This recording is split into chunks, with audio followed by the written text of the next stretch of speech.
How hard do you think it is to go from played great player, Pro Football Hall of Fame finalist, went immediately to the booth and became an analyst, and was analyzing NFC games, and now he's the general manager of the Niners. If you were on the Niners, what would your level of skepticism be over John Lynch's ability to do his job?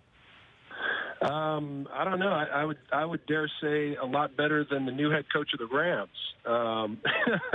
I mean, he was just the grandson or something of the old 49ers general manager, and that's how he got into his coaching and gifted his spots, opportunities along the way. John Lynch put that time in, and as a player, personally, there needs to be more of us in the game, and we've been weeded out for too long, pun intended.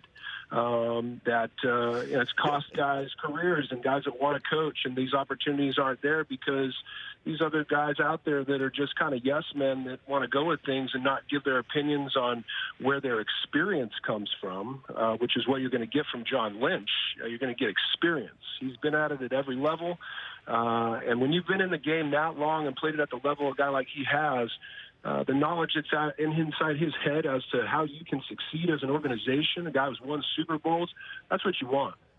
Yeah, my way of looking at it is I use the expression you can't fool players, right? You can fake it to other people. You can fake effort, fake smile, whatever, but players know who's a phony, who's the real deal. And John Lynch, especially sitting back there in the defensive backfield all those years, like you see everything and you see all the positions kind of unfold in front of you. And then having gone and sat in those meetings and watched those practices, like I think he's got it. There are some, Kyle, they're like, hey, why not one of the assistant GMs, these guys that have worked their way up in an organization? I'm on Team Lynch. It sounds like you are as well.